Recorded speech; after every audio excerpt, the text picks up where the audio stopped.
अनिल विज का जनता दरबार हो और भीड़ ना हो, ये भला कैसे हो सकता है। आज भी अंबाला छावनी के PWD रेस्ट हाउस में अनिल विज के जनता दरबार में फरियादियों की लंबी लंबी कतार लगी दिखाई दी।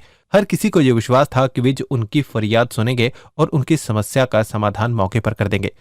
नंदेड़ा गांव में मैंने एक प्लॉट खरीदा था जिसकी सन 2000 के अंदर हुड्डा ने एक्वायर करा। मुझे आज तक मुआवजा सही सटीक रूप से नहीं, कैलकुलेशन के कंपनसेशन कैलकुलेशन के हर स्टेप के ऊपर उन्होंने गलती की, तो मैंने डिटेल्स दी है। दरबार में मैंने दे के अपने दी है और साहब ने सुनवाई की है और मुझे उम्मीद है कि मेरा काम हो जाए। मैंने रिहाई के लिए एप्लीकेशन डाली है क्योंकि मैं मुआवजे के अंदर इंटरेस्ट नहीं हूँ। अब मुआवजा वो नहीं दे सकते क्योंकि 19 साल बाद आप मुआवजा दोगे तो क्या दोगे। विश्वास है तो विश्वास हाँ उन्होंने दिया है। नालिया गांव करदान से अपनी समस्या के लिए आया। मैंने 8/8/2024 को ईओ साहब को दरखास्त दी थी नजायज कब्जा हटवाने के लिए, मेरे नंबर के बाड़े पे दीवार करके और नगर पालिका की सदर की जमीन कब्जा कर ली और बिंदर सिंह और अमरीक सिंह ने कब्जा किया हुआ है और वो लोग कहते हैं कि हमारा कोई भी कुछ नहीं बिगाड़ सकता। और मैंने सारे अधिकारियों को मिला, मैंने एप्लीकेशनें भी दी, मैं ईओ साहब को मिला, एक्शन को मिला और मैं इसको हेड मजिस्ट्रेटर को मिला, लेकिन आज तक कोई समस्या का समाधान नहीं हुआ। और 4/11/2024 को मैंने रिमांडर दिया, फिर भी कोई कार्रवाई नहीं।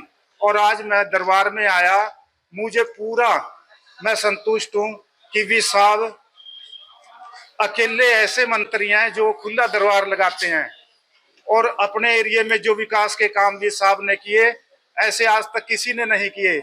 मैं कोटि कोटि धन्यवाद करता हूँ अनिल विज जी का और अपनी स्पीच को विराम देने। गब्बर के जनता दरबार का हर किसी को इंतजार रहता है क्योंकि फरियादियों को गब्बर का फैसला ऑन द स्पॉट का स्टाइल बहुत भाता है। यही कारण है कि विज के जनता दरबार में अक्सर भीड़ दिखाई देती है। आज भी विज के दरबार में लोगों की भीड़ दिखाई दी, जिस पर बोलते हुए विज ने कहा कि उनके पास सभी विभागों की शिकायतें आ रही हैं और उन्होंने सभी अधिकारियों को आदेश दिए हैं कि सभी शिकायतों पर बिना किसी बहाने के त्वरित कार्रवाई होनी चाहिए। विभागों की है और विभागों के अधिकारी भी यही हैं, सबको यही कहा है कि त्वरित कार्रवाई होनी चाहिए।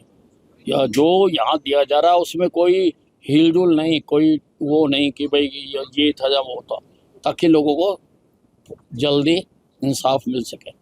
प्रदेश की सैनी सरकार ने हाल ही में 80 करोड़ की लागत से हेलीकॉप्टर खरीदा है, जिसके विरोध में पूर्व मुख्यमंत्री भूपेंद्र हुड्डा जगह जगह बयान दे रहे हैं। इसी बीच विज ने भूपेंद्र हुड्डा का मजाक उड़ाते हुए उनकी तुलना फिल्मों के हास्य कलाकार कादर खान से कर दी और कहा कि एक फिल्म में कादर खान भी हुड्डा की जैसा लीडर था और उसने उस फिल्म में अपने पीए को 2 प्रेस नोट लिखवाए और कहा कि अगर मंत्री जी हेलीकॉप्टर से आए तो तुमने बोलना है कि एक तो बाढ़ आई है और ऊपर से पेट्रोल खर्च कर रहे हैं, और अगर गाड़ी से आए तो ये बोलना कि इनके पास हेलीकॉप्टर है फिर भी गाड़ी से आ रहे हैं ताकि लोग मर जाएं।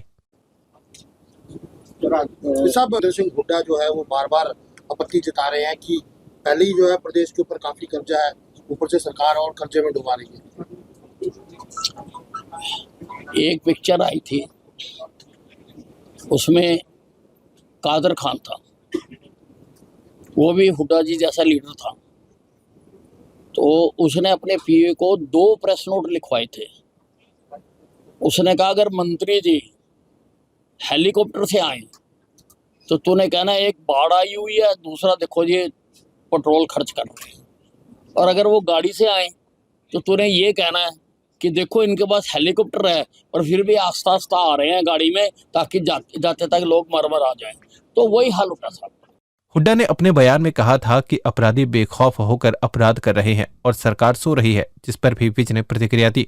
विज ने राहुल गांधी के उस बयान पर भी प्रतिक्रिया दी जिसमें राहुल गांधी ने देश की आर्थिक हालत खराब होने की बात कही है। विज ने कहा कि देश की आर्थिक हालत ने सुधार किया है और अर्थव्यवस्था हमारी अंतर्राष्ट्रीय स्तर पर बहुत तेजी से आगे बढ़ रही है। विज ने राहुल गांधी पर सवाल उठाते हुए कहा कि राहुल गांधी कहां से पढ़े हैं, कौन उन्हें आंकड़े लाकर देता है, वो मामूली नहीं है। हुड्डा साहब ने अपराधी, उन्होंने कहा कि बेखौफ अगर अपराधी वारदातों को अंजाम दे रहे हैं और सरकार सत्ता के नशे में सो रही है। कहाँ सो रही है, ये भी तो बताए ना कि कहाँ सो रही है। सरकार दिन रात काम कर रही है और जितने भी एंटी सोशल एलिमेंट हैं उनको पकड़ने का लगातार काम किया जा रहा है। सरकार अपना काम कर रही है। राहुल गांधी का कहना, देश की आर्थिक हालत लगातार खराब हो रही है। देश की आर्थिक हालत ने सुधार किया है और अर्थव्यवस्था हमारी अंतर्राष्ट्रीय स्तर पर बहुत तेजी से आगे बढ़ रही है। और राहुल गांधी जी किस स्कूल के पढ़े हैं, कहाँ से आंकड़े लाते हैं, कौन इनको बताता है, वो मालूम नहीं है। किसान 6 दिसंबर को दिल्ली जाने का ऐलान कर चुके हैं। इसको लेकर जब विज से सवाल किया गया तो विज ने उल्टा किसानों पर ही सवाल दाग दिया और कहा कि अगर मुझे अंबाला में कोई जनसभा करनी है तो इसके लिए मुझे इजाजत लेनी पड़ेगी। ऐसे ही किसान बताएं कि उन्होंने दिल्ली से इजाजत ली है या नहीं। कौन मानेगा इनकी बात को? ये सब 6 तारीख को किसान दिल्ली जाने की बात करते हैं, और क्या हरियाणा सरकार उनके लिए रास्ता देगी या किस तरह से उनको निकलने देता है? नहीं, ऐसा होता है कि अगर मुझको अंबाला में कोई पॉलिटिकल जनसभा करनी है तो मुझे प्रशासन से इजाज़त लेनी पड़ती है। अब किसान बताएं कि इन्होंने दिल्ली से इजाज़त ले ली है। अगर ये कह रहे हैं कि हम दिल्ली जा रहे हैं तो क्या इन्होंने दिल्ली से इजाज़त ले ली है? साहब, आपको प्रशासन ने चुनाव में मरवाने का प्रयास किया, शादी रची, क्या उसकी कोई सरकार इंक्वायरी बैठाई गई है या क्या कर रहे हो? मामले में जो आपने स्टेटमेंट भी दिया और काफी बोला, ये प्रश्न तो आपको सरकार से ही पूछना चाहिए ना।